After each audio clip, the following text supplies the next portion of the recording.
normal, loving family would have told old Joe, it's time to go home. But reports are out, they want him to stay. Could it be they need him to stay? Yeah, I think they do on multiple levels. I mean, first, when you're president, of course, you control the machinery of the Department of Justice, which, as we've seen, courtesy of the whistleblowers and others, have done a lot to limit the ability for prosecution for Hunter Biden. There have been cover-ups, et cetera. So that's the one of the basic reasons. The other one is media protection. I mean, as long as Joe Biden is the one that the mainstream media sees as the chief opponent to Donald Trump, they're going to avoid covering a lot of Biden's stories. So it also gives them press coverage. And of course, the final one is that, you know, Joe Biden's ability to grant pardons for his son. So I think there are a lot of very specific reasons why this family wants him to stay in the race. I think it's going to be very hard for him to do so because once you've lost the media as a Democrat, you're going to have a real problem. But I think the shock is still there, and they're in effect in denial right now. Peter, it was an almost unanimous bailout. The press on the left, the very same people who have been the Biden cheerleaders, who have been on the side of the Biden DOJ protecting this family, for them to make this about face is so shocking. I know you've written books on this, but it just seems there's something else going on underneath the surface for all of them to either have bailed this suddenly or they just see the writing on the wall. I don't know what it is. What is it? What do you think it is? Yeah, I mean, I think that's a very astute observation, Chanel. And, you know, look, the bottom line is the debate was horribly damaging to Joe Biden and his campaign. I think it was even more damaging to the mainstream media because they've been running for stories for weeks saying that all the videos that people have seen of Joe Biden stumbling verbally or physically were, you know, cheap fakes or deep fakes, whatever you want to call them. And then they have literally turned 180 degrees and said, no, he's not capable. That's severely damaging to their reputations.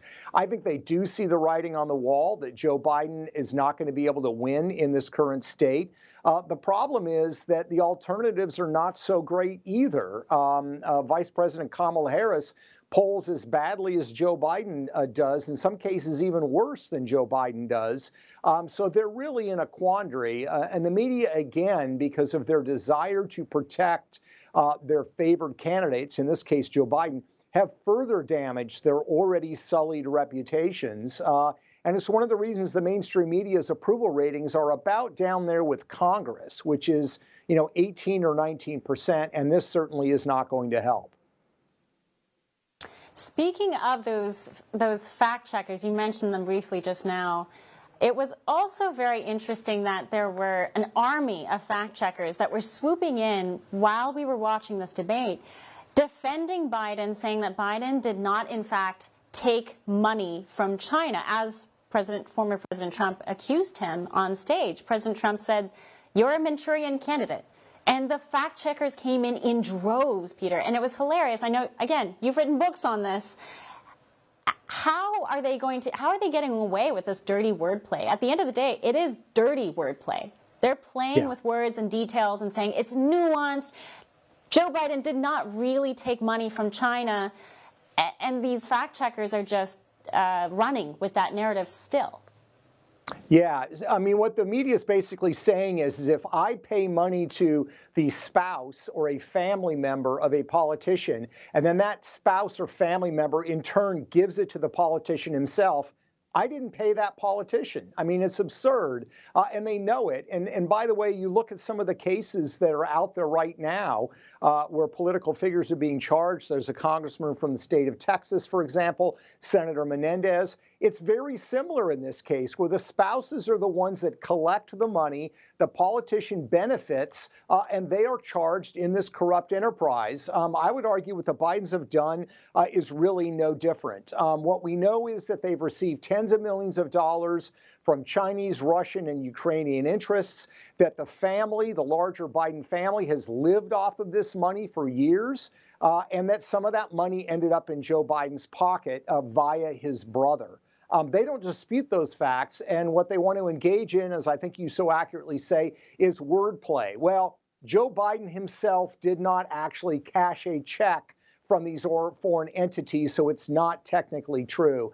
I think the American people see through this. The New York Times, Harvard Harris, and other pollsters have asked voters, do you think that Joe Biden engaged in either illegal or corrupt behavior for the commercial benefit of his family? More than 65% of voters in each one of those polls said yes. So again, the media is only sullying their own reputation by clinging to these sort of absurd pandemic descriptions of what the Bidens have done here. I saw it firsthand in the briefing room back in the day when we had the COVID madness. That everyone was rightfully afraid of COVID, but there was a marked pattern from the press corps in that press briefing room. When they were attacking Trump, they were literally using Chinese propaganda talking points. And it seems like they're doing that again, because if you just go over to some of the bigger Chinese media outlets, you cannot discern them from these so-called fact checkers on CNN. And I wanted your take on that. I mean, you just came out with a book about money coming out of China, going one way and killing Americans, BloodMoney, a great book. Talk about your, what have you noticed about China's reaction to Biden's decline and his latest performance? Yeah, I mean, Biden is, I think, clearly the Chinese preferred candidate in this race. And the reason is because he doesn't challenge them on anything. And the point of BloodMoney is really to point out these are not victimless crimes. There are Americans, millions of Americans that have died because of policies that China has carried out. We all know, of course, about COVID. We know about fentanyl. As I point out in the book, this is a Chinese operation. The drug cartels are the junior partners.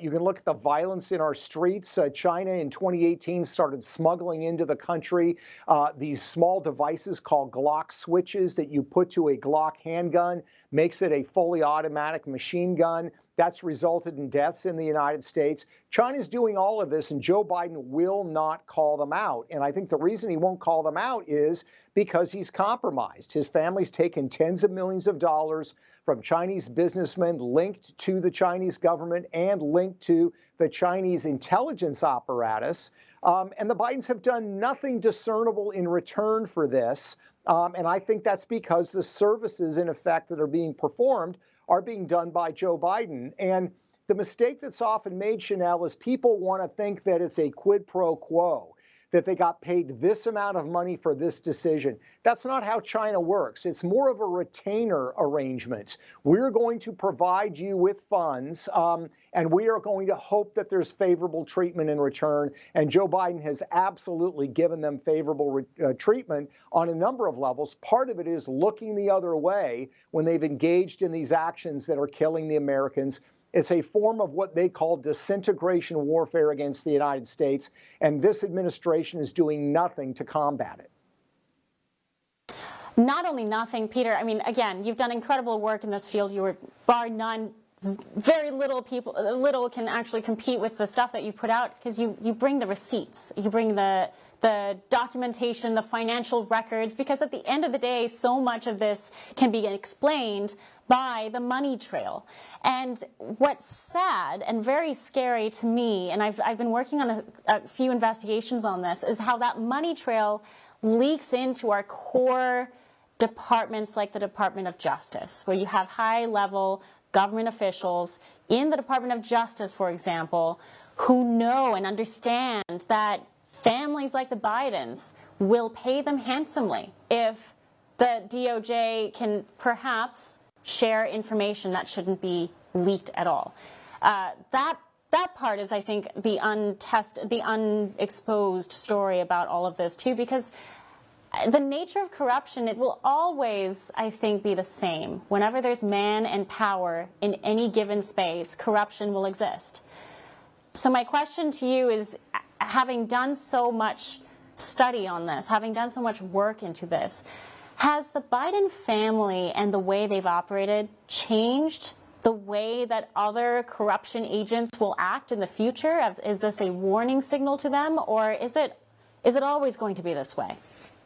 No, I think you bring up a hugely important point here, Chanel, and that is that ultimately this is not about the Bidens. This is about the entire political class in Washington, D.C. What do I mean by that? Well, the Bidens have changed corruption dramatically in a very negative way. First, the sources of corruption. We're used to seeing, domestic people in the United States bribing or paying off a politician, and that's bad and corrupt and needs to be dealt with.